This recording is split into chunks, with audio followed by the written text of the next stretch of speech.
through my 30s and 40s, as I invested more and more of my personality into musical esoterica, and I stopped listening to commercial radio, stopped watching network television, stopped reading Spin and Rolling Stone, well, there would still occasionally be bits of mainstream that would get through my filters and lodge themselves into my increasingly solipsistic consciousness. And just occasionally, the last bits of my curiosity would take notice and say, well, that's interesting. And such is the case here. At some point, for whatever reason, I noticed that the places where boy bands and dance bands and DJs used to live, I started seeing these groups of young dudes with skinny jeans and guitars. Somewhere in my brain, I filed that away as a new kind of thing that I should probably look into at some point. And there it stayed for a while. Fast forward to about 2013, and I now find myself as the parent of a tween daughter, and I'm taking her to Hot Topic at the mall, and she's asking me to play her music in the car, and suddenly, there's a whole pantheon of young dudes with skinny jeans and guitars. They're not exactly sounding punk, but I hear the influence. Not exactly hard rock either. There are pop elements, but also with some of the things that are specifically designed to make tween consumers think they're cool and dangerous. Same as it ever was. Same as it ever was. Okay, quick story. I was at a Microsoft conference a few years ago. If you've never been to an enterprise IT conference, let me set the scene for you. They're always in one of about 6 cities: Vegas, San Francisco, Chicago, Orlando, Houston, or here in Atlanta.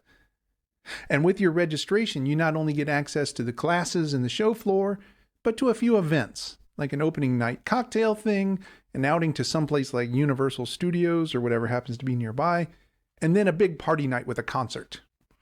9 times out of 10, the concert is geared towards the folks likely to attend an enterprise IT conference.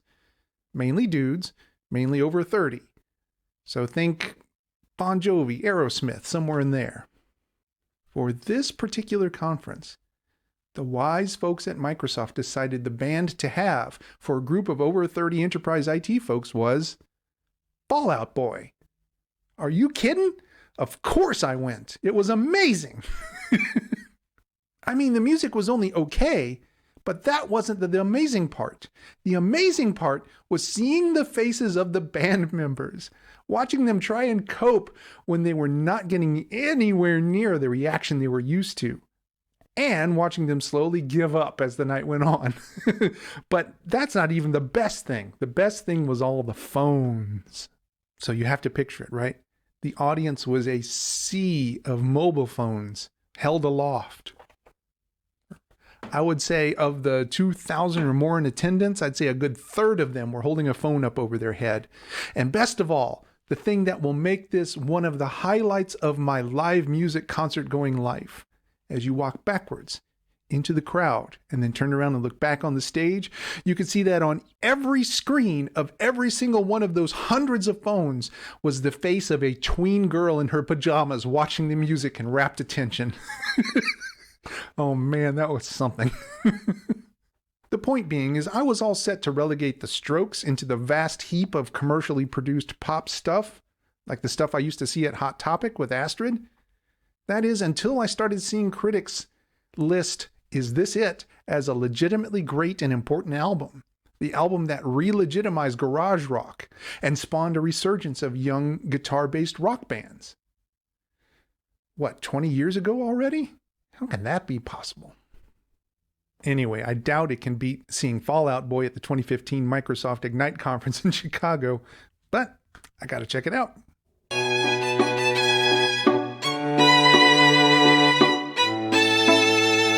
On one hand, this is pretty much what I was expecting. On the other hand, well, what am I hearing? First of all, you ever heard of the millennial whoop? You know what that is? If you don't know the millennial whoop, it's a repeating musical figure. Specifically, it's the repetition of the 5 to the 3. Like this.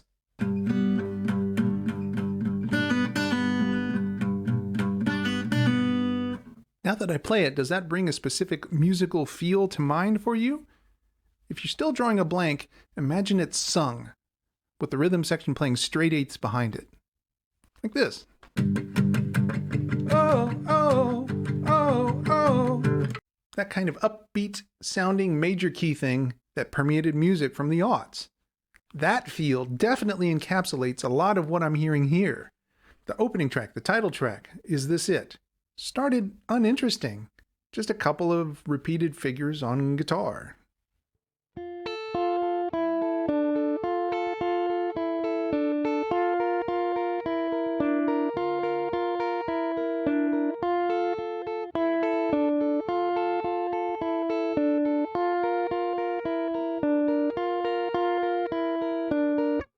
But after the first verse, when the bass comes in, Nikolai Freitcher, I assume that's how you pronounce his name, plays this really nice melody on the bass. Check this out.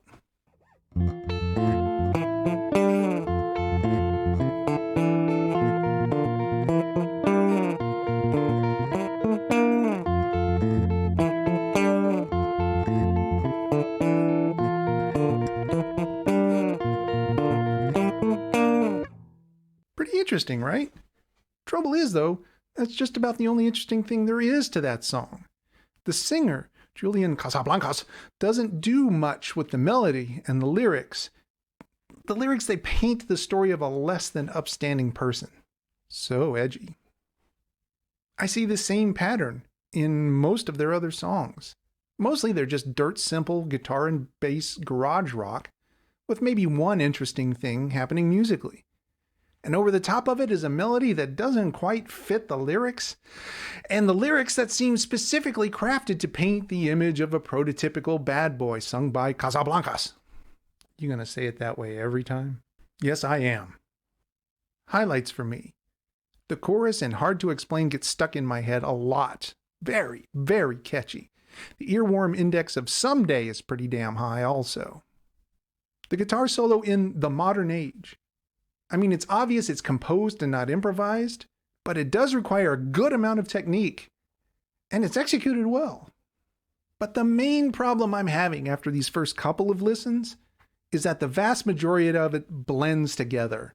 I'm not hearing much on these tunes that would help me differentiate them. It's just feeling like the same piece over and over again.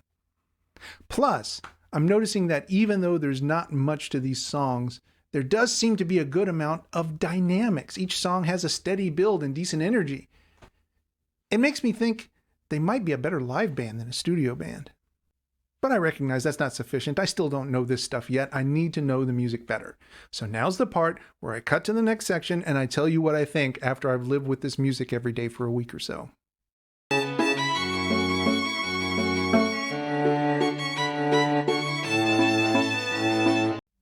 Do you know Bloom County?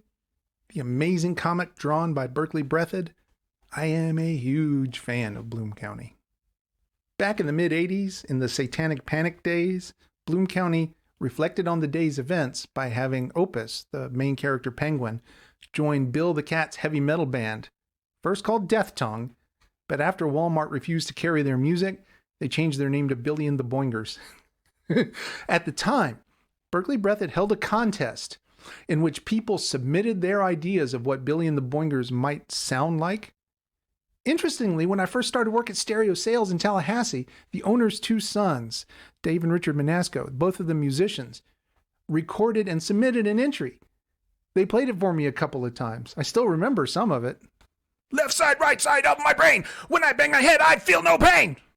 Anyway, the winning two songs, I'm a Boinger and You Stink But I Love You, were released as a 45, included with the Billy and the Boingers bootleg book, a collection of Bloom County strips from that era. Don't practice your alliteration on me. In the lyrics to I'm a Boinger is the following verse. Sure, we look disgusting, but whose chops are we busting? In a year, maybe two, we'll seem tame. And 3 years down the track will be a Las Vegas lounge act. And that's kind of the vibe I'm getting here. Having primed myself over the past 21 weeks, I hear many of the things I've already covered. In The Strokes, I'm hearing influences of The Clash. I hear Elvis Costello. I hear Iggy Pop. I hear the Pixies. Dang it. But what I don't hear is risk-taking. I don't hear envelope pushing. The very same songs 20 years previous would have been subversive. But coming from The Strokes, It sounds like commercial pop music. It sounds pretty much exactly like the bands that Astrid played for me when she was 12 and going to Hot Topic regularly. But I don't hate this album. Look, if it were to come up in a party or on a road trip situation, I'd be perfectly content. I mean, there's nothing stellar going on here, but there's nothing offensive either. And many of the songs have things in them that are melodic or clever or interesting. It's fine. Yeah, I think that says it best. Is this it by The Strokes? It's fine.